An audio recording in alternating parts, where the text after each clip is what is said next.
જય સ્વામિનારાયણ વિદ્યાર્થી મિત્રો, આપણે ધોરણ 9ની અંદર ભારતમાં બ્રિટિશ સત્તાનો ઉદય એની અંદર આગળ આપણે જોયું હતું કે બ્રિટિશરો જે રહ્યા એ ભારતની અંદર ફિરંગીઓ, પોર્ટુગીઝો, અંગ્રેજો આ બધાય જે રહ્યા એ વ્યાપાર કરવા માટે થઈ અને ભારતની અંદર આવતા જોવા મળે છે. અંદરો અંદર હરીફાઈઓ, સ્પર્ધાઓ આપણને થતી જોવા મળે છે. એની અંદર જોઈ શકો છો કે ઘણી બધી કૂટનીતિ જે અપનાવતા જોવા મળે છે.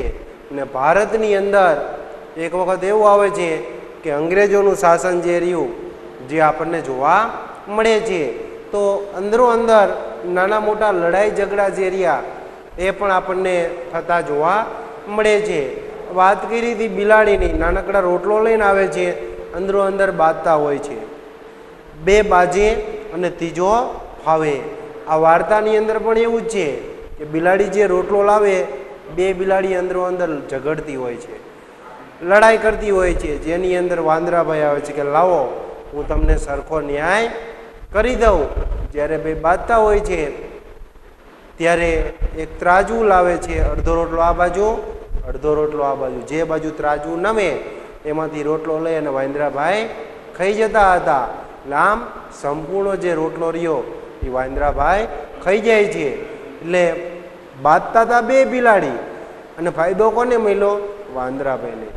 આ જ આખી પરિસ્થિતિનો લાભ અંગ્રેજો દ્વારા પણ ભારતની અંદર લેવામાં આવે છે કે આપણા જે રાજાઓ હોય એને અંદરો અંદર બજાડે છે, લડાવે છે અને એમને ફાયદો મળતો જોવા મળે છે. આવી ઘણી બધી કૂટનીતિઓ જે રહી એ અપનાવતા જોવા મળે છે. ઘણી બધી જગ્યાએ તમે જોઈ શકો છો કે દગાખોરી, દગાથી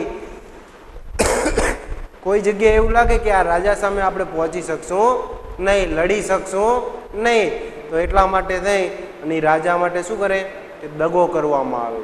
એનો જે કોઈ શાસક હોય, દ્વારપાળ હોય, એને પણ ફોસલાઈ લેવામાં આવે, જેના લીધે થઈ એ દગાથી પણ મારી નાખવામાં આવતા જોવા મળે છે. આવા તો ઘણા બધા કિસ્સાઓ આપણને જોવા મળે છે. આવી બધી ચર્ચાઓ જે રહી તે આપણે કરી હતી કે ભારતની અંદર માત્ર વ્યાપાર કરવા માટે જે અંગ્રેજો જે રહ્યા આવતા હતા, પણ ધીમે ધીમે હવે શું થતું હતું કે ધીમે ધીમે તે રહેવા માટેની કોઠીઓ સ્થાપતા હતા, કોઠીઓની આજુબાજુ એ કિલ્લાઓ પણ બાંધતા હતા. આ વસ્તુ જે રહી એ ભારતના રાજાઓને ગમતી નહોતી. તો એની અંદર આજે આપણે વાત કરવા જઈ રહ્યા છીએ પ્લાસીનું યુદ્ધ. તો આમ નામ જોતા એવું લાગે છે કે પ્લાસી એ આજુબાજુની અંદર ઘણા બધા વૃક્ષો હશે, ફૂલો હશે, જ્યાં કણે આ યુદ્ધ થતું જોવા મળે છે. તો બંગાળની અંદર સિરાજુદ્દૌલાનું શાસન જોવા મળે છે. બંગાળમાં સિરાજઉદ્દૌલા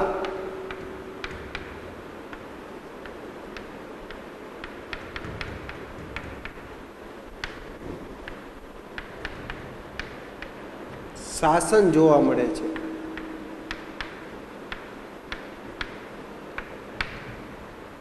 બંગાળની અંદર સિરાજુદ્દૌલા નામનો રાજા હોય છે અને એનું શાસન બંગાળની અંદર જે જોવા મળે છે. એટલે અહીંયાનો રાજા હોય એ રાજ કરતો જોવા મળે છે. પણ અંગ્રેજો જે રહ્યા એ વ્યાપાર કરવા માટે થઈ અને આવતા જોવા મળે છે. કોઠીઓ સ્થાપે છે, રહેવા લાગે છે, કોઠીઓ સ્થાપી અને એને કિલ્લેબદ્ધ કરે છે. અહીંયા એ વ્યાપાર કરવાની જે રહી એ શરૂઆત એ થતી જોવા મળે છે. એના માટે આપણે વાત કરી લઈએ પહેલાં પ્લાસીની. તો કે પ્લાસી એટલે પ્લાસીનો અર્થ પહેલાં આપણે વાત કરી લઈએ પ્લાસીનો અર્થ. તો આમ જોઈએ પ્લાસીનો અર્થ, પ્લાસીનો અર્થ એવો થાય છે ફૂલોનો ઇલાકો, ફૂલોનો ઇલાકો કે જ્યાં પુષ્કળ પ્રમાણની અંદર આપણને ફૂલો જોવા મળશે. પ્લાસી એટલે ફૂલોનો ઇલાકો. પ્લાસીનું વૃક્ષ,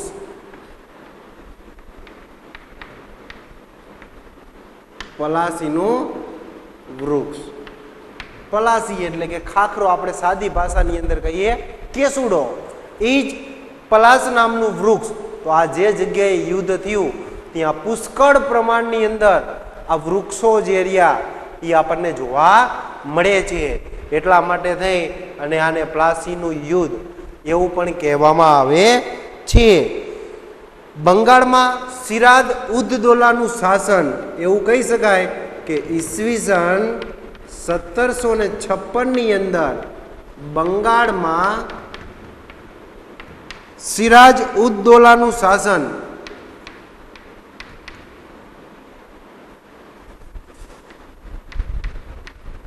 સિરાજ ઉદ દૌલા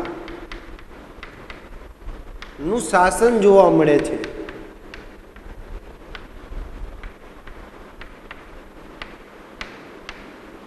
ઈસવીસન 1756 ની અંદર બંગાળની અંદર સિરાજ ઉદ દૌલા નામનો રાજા હોય છે અને પોતે બંગાળની અંદર એ શાસન કરતો જોવા મળે છે. એટલે આમ 1756 ની અંદર બંગાળની અંદર સિરાજ ઉદ દૌલા પોતે નવાબ બની અને શાસન કરતો જોવા મળે છે. જેની અંદર એના ઉતાવળિયા સ્વભાવના કારણે, આનો સ્વભાવ કેવો હતો? ઉતાવળિયો હતો કે ઉતાવળિયા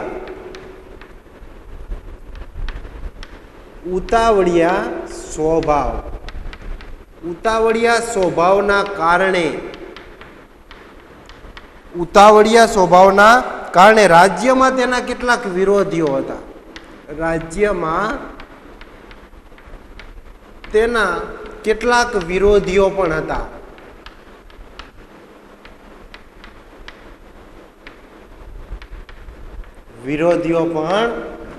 કે ઘણા બધા વ્યક્તિઓ એવા હતા કે એ સિરાજ ઉદ દૌલાનો વિરોધ કરતો હતો. કારણ કે સિરાજ ઉદ દૌલાનો સ્વભાવ કેવો હતો? ઉતાવળિયો. જે કોઈ નિર્ણય લેવાનો થાય તો ફટાફટ એ નિર્ણય લઈ લેતો હતો. એટલે આ ઘણા બધા વ્યક્તિઓને આ નિર્ણય જે રહ્યો એ ગમતો નહોતો. એટલે ઉતાવળિયા સ્વભાવના કારણે રાજ્યમાં તેના કેટલાક વિરોધીઓ પણ જોવા મળે છે. આમ સમયમાં બ્રિટિશ ઈસ્ટ ઇન્ડિયા કંપની નવાબની પરવાનગી વિના બ્રિટિશ ઈસ્ટ ઇન્ડિયા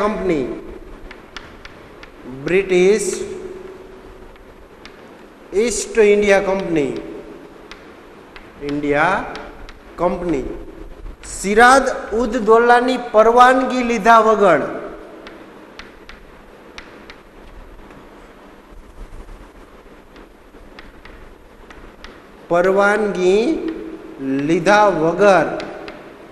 પોતે બંગાળની અંદર કોઈ પરવાનગી લેતા નથી અને પરવાનગી લીધા વગર કોલકાતાના રક્ષણના બહાને કોલકાતામાં રક્ષણના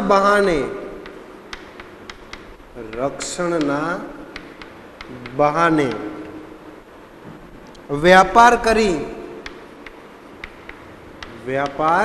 કરી કોઠીઓ સ્થાપે છે.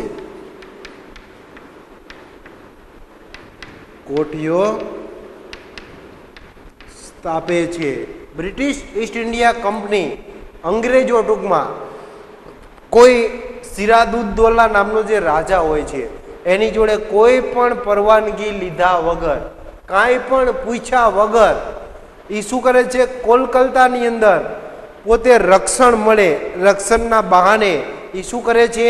વ્યાપાર કરવાની શરૂઆત કરી દે છે. પણ કોઈને પૂછતા નથી અને કોઠીઓ બાંધે છે. બાજુની અંદર એના ફરતા કિલ્લા પણ બાંધવાની એ શરૂઆત કરી દે છે. પણ અહીંયાનો જે રાજા હોય છે સિરાજ ઉદ દૌલા, એને કોઈ પૂછતું નથી અને કોઠીઓને બધું બનાવવાનું જે રહ્યું એ શરૂઆત કરી દે છે, કિલ્લે બંધ કરે છે.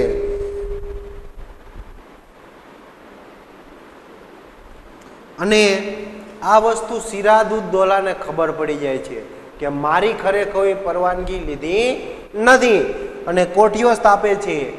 કિલ્લાઓ બનાવવાની શરૂઆત કરી દીધી છે. તો એની અંદર શું કરે છે કે સિરાજુદ્દૌલા કિલ્લાબંધ તોડી નાખે છે.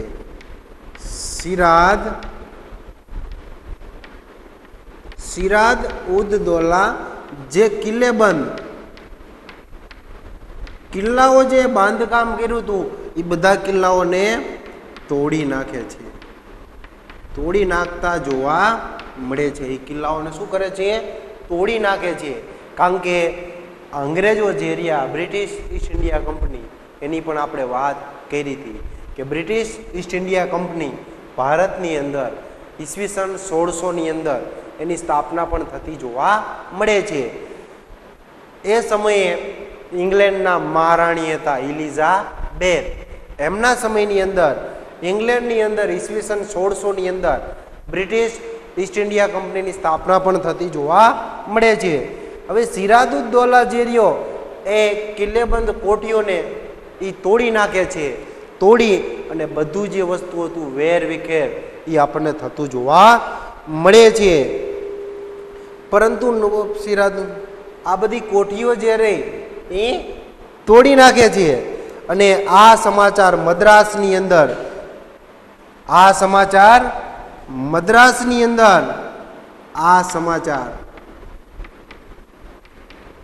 સમાચાર રોબર્ટ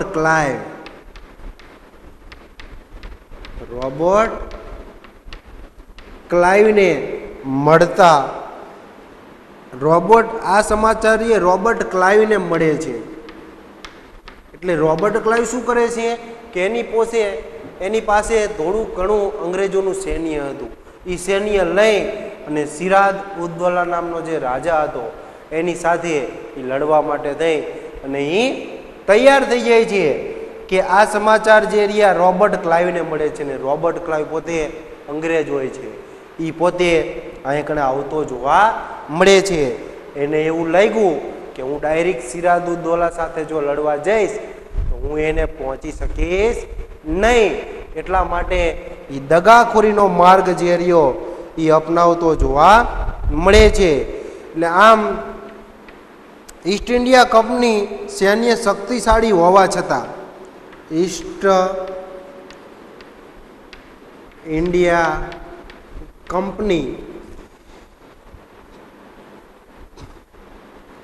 કંપનીનું સૈન્ય શક્તિશાળી હોવા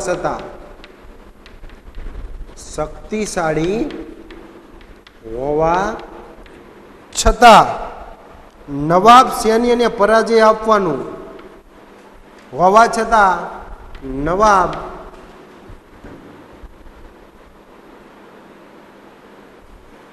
નવાબના સૈન્યને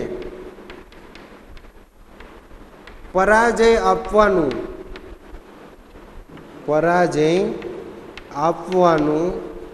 સરળ ન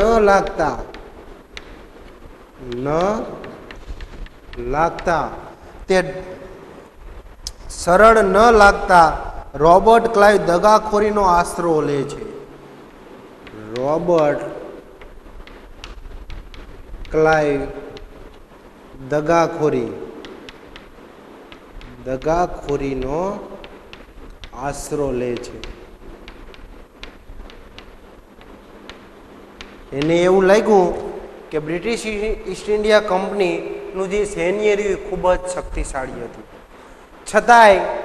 હોવા છતાં નવાબના સૈન્યને એમને એવું લાગ્યું રોબર્ટ ક્લાઇવને કે હું આમને પરાજિત આપી શકું તેમ નથી. એટલે એ દગાખોરીનો માર્ગ જે રહ્યો એ અપનાવતા જોવા મળે છે. દગાખોરીથી એ પોતે આ યુદ્ધની અંદર એ સામેલ થવા ઈચ્છે છે. એટલે આમ નવાબને પરાજય આપવા માટે થઈ અને એક ષડયંત્ર ઘડે છે. પ્લાસીનું યુદ્ધ જેની અંદર એક ષડયંત્ર ઘડવામાં આવે છે. સિરાજુદ્દૌલાને એવું લાગે છે કે રોબર્ટ ક્લાઇવને એવું લાગે છે કે હું સિરાજુદ્દૌલાની સેના સામે, કારણ કે અંગ્રેજો જોડે ઘણું બધું સૈન્ય હતું, છતાં પણ એમને એવું લાગે છે કે હું સિરાજ ઉદ દૌલાની સૈન્ય સામે લડી શકીશ નહીં. એટલા માટે એમને એક ષડયંત્ર ઘડવામાં આવે છે. ષડયંત્રની અંદર એક ષડયંત્ર જે ઘડવામાં આવે છે અને ષડયંત્રની અંદર એનો સેનાપતિ હોય છે અને સેનાપતિનું નામ હોય છે મીર જાફર હોય છે. ષડયંત્ર ઘડવામાં આવે છે એની અંદર એમનો સેનાપતિ હોય છે. સેનાપતિ મીર જાફર,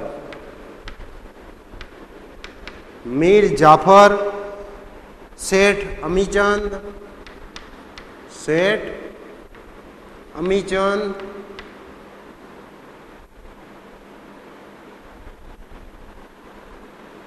કાવતરામાં સામેલ કરવામાં આવે છે.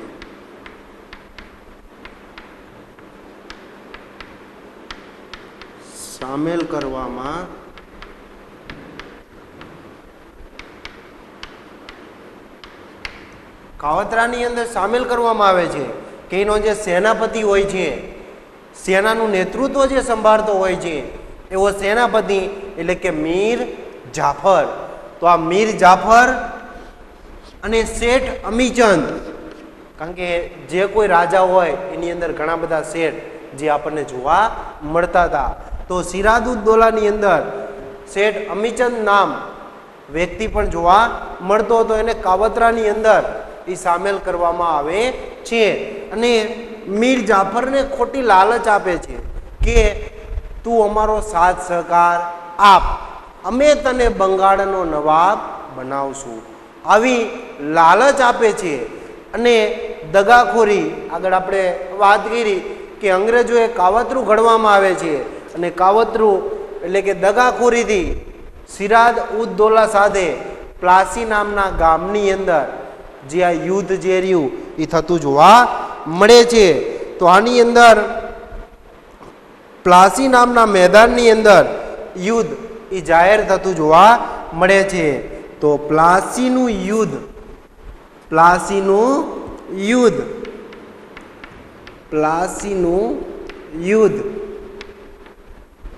23 જૂન 1757 ના રોજ આ પ્લાસીનું યુદ્ધ જે રહ્યું રોજ લડાતું જોવા મળે છે. 1757 ની અંદર પણ તારીખ કઈ હતી? 23 જૂન 1757 ની અંદર પ્લાસીનું યુદ્ધ જે રહ્યું એ એક બાજુ સિરાજ ઉદ દૌલા હોય છે અને એનું સૈન્ય હોય છે અને બીજી બાજુ રોબર્ટ ક્લાઇવ હોય છે અને એનું સૈન્ય હોય છે.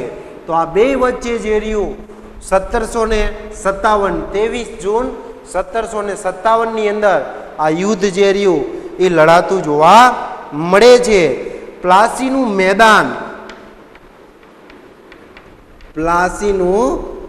મેદાન જે રહ્યું એ મુર્શિદાબાદ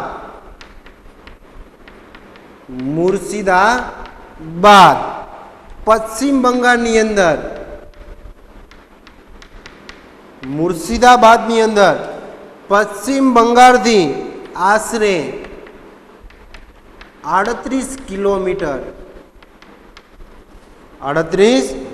કિલોમીટર ના અંતરે આવેલું જોવા મળે છે કે આ પ્લાસીનું નામનું ગામ છે જેની પશ્ચિમ બંગાળ જિલ્લો પૂછે તો પશ્ચિમ બંગાળ અને મુર્શિદાબાદ જિલ્લાની અંદર આ પ્લાસી જેરિયું આવેલું જોવા મળે છે. અને એવું કહેવાય છે કે ગંગા નદીના કિનારે પ્લાસી નામનું સ્થળ પણ છે. ગંગા નદીના કિનારે પ્લાસી નામનું ગામ છે. પ્લાસી નામનું મેદાન છે. ત્યાં કણે આ યુદ્ધ જે રહ્યું એ લડાતું આપણને જોવા મળે છે. ગંગા નદીના કિનારે પ્લાસી નામનું ગામ છે. ત્યાં કણે યુદ્ધ જે રહ્યું એ આપણને લડાતું જોવા મળે છે. અને આમ પૂર્વ યોજના અનુસાર એક યોજના બનાવી હતી, દગાખોરીની યોજના જે બનાવી હતી એ અનુસાર મીર જાફર યુદ્ધની અંદર બે વચ્ચે જે રહ્યું એ યુદ્ધ લડાતું જોવા મળે છે. સિરાજ ઉદ દૌલા અને રોબર્ટ ક્લાઇવની આગેવાની વચ્ચે બંગાળની અંદર 23 જૂન 1757 રોજ 1757 રોજ આ યુદ્ધ જે રહ્યું એ લડાતું જોવા મળે છે. અને પ્લાસીનું મેદાન મુર્શિદાબાદ પશ્ચિમ બંગાળથી આશરે 38 કિલોમીટર દૂર એ આવેલું જોવા મળે છે. અને ગંગા નદીના કિનારે પણ બાજુમાંથી ગંગા નદી પણ આપણને વહેતી જોવા મળે છે. અને એમને જે યોજના બનાવી હતી એ યોજના અનુસાર સિરાજ ઉદ દૌલા હારી જાય છે. સિરાજ ઉદ દૌલા હારી જાય છે. સિરાજ ઉદ દૌલાની યુદ્ધની અંદર એ હાર થતી જોવા મળે છે. ક્લાઇવના કાવતરાથી રોબર્ટ ક્લાઇવના કાવતરાથી માત્ર અડધા દિવસની અંદર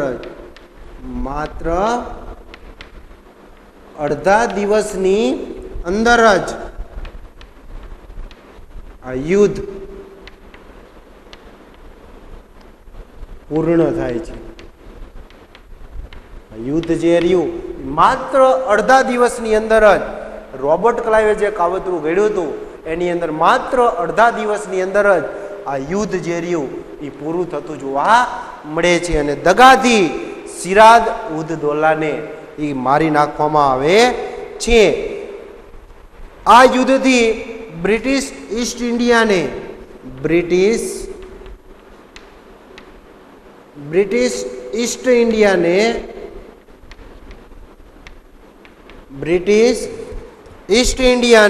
24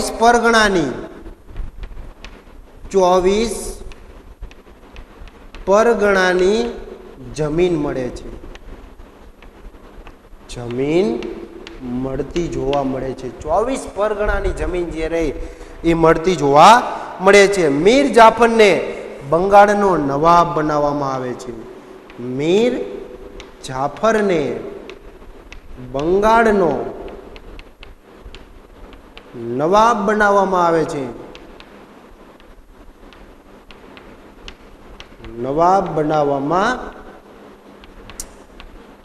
આવે છે.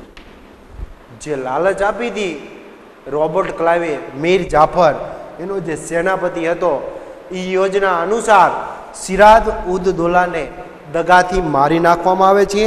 અને એવું પણ કહેવાય છે કે મીર જાફરનો પુત્ર હોય છે. મીર જાફરનો પુત્ર મરીન જાફર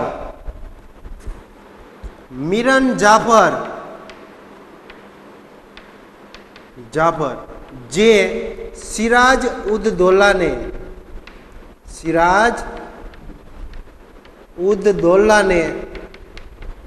દગાથી મારી નાખે છે.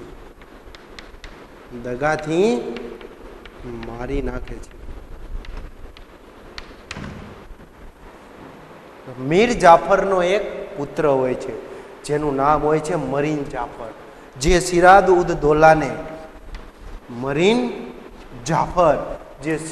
ઉદ દૌલાને દગાથી મારી નાખે છે. એટલા માટે થઈ અને બંગાળની અંદર અંગ્રેજોનું શાસન જે રહ્યું એ આપણને જોવા મળે છે. તો આમ તમે જોવો છો મિત્રો કે પ્લાસીનું યુદ્ધ 23 જૂન 1757 રોજ એ લડાયું હતું. એની અંદર એક ષડયંત્ર ઘડવામાં આવ્યું હતું જેનો સેનાપતિ મીર જાફર અને શેઠ અમીચંદને આ કાવતરાની અંદર ફસાવી લેવામાં આવે છે. અને આ પ્લાસીનું મેદાન મુર્શિદાબાદ પશ્ચિમ બંગાળથી આશરે 38 કિલોમીટર દૂરના અંતરે આપણે આવેલું જોવા મળે છે. અને સિરાજ ઉદ દૌલાને મીર જાફરનો પુત્ર હોય છે જેનું નામ હોય છે મરીન જાફર, જે સિરાજ ઉદ દૌલાને દગાથી મારી નાખે છે. આ રોબર્ટ ક્લાઇવના કાવતરાથી માત્ર અડધા દિવસની અંદર જ યુદ્ધ પૂરું થઈ જાય છે અને સિરાજ ઉદ દૌલાને દગાથી મારી નાખવામાં આવે છે. તો આની અંદર તમે જોઈ શકો છો કે દગાખોરથી બંગાળની અંદર મીર જાફર, જેને લાલચ આપી હતી, એને બંગાળનો નવાબ પણ બનાવવામાં આવે છે. પણ જે રોબર્ટ ક્લાઇવ કે એ પ્રમાણે એને કરવાનું હતું. તો આ પ્લાસીનું યુદ્ધ જે રહ્યું એનું મહત્વ ઘણું બધું રહેલું હતું કે સૌ પ્રથમ વેપાર કરવાની શરૂઆત એ બંગાળની અંદર કરી હતી અંગ્રેજોએ. એની અંદર પ્લાસી નામના ગામની અંદર યુદ્ધ થાય છે, જેની અંદર દગાથી સિરાજ ઉદ દૌલાને મારી નાખવામાં આવે છે અને અંગ્રેજોના શાસનની શરૂઆત થતી જોવા મળે છે. આપણને પ્રશ્ન થાય છે કે જો પ્લાસીના મેદાનમાં દગો ના થયો હોત અને સિરાજ ઉદ દૌલા જીવતો હોત તો અંગ્રેજોની જે બધી કોઠીઓ રહી એ કોઠીઓ ભારતની અંદર હોત નહીં. આપણો ભારત દેશ જે રહ્યો એ અંગ્રેજોનો ગુલામ બન્યો હતો. એ આપણો ભારત દેશ ક્યારેય પણ ગુલામ થાત નહીં. અને સિરાજ ઉદ દૌલા જીવતો હોત તો એક પણ અંગ્રેજોને ભારતની અંદર આવવા દેત નહીં. જે આયા હતા એ બધાને પણ ભારત છોડી અને બહાર જવાનો વારો આવે. તો ભારતની અંદર આવી બીજી ઘણી બધી જે અંગ્રેજો ઘણા બધા દગાખોર, કપટી જે આપણને નીકળતા જોવા મળે છે. આના પછી આવે છે બક્સરનું યુદ્ધ. તો બક્સરનું યુદ્ધ 1764ની અંદર એ થયેલું જોવા મળે છે. એની ચર્ચા આપણે આના પછીનો જે પિરિયડ આવે એની અંદર કરશું. અસ્તુ. જય સ્વામી.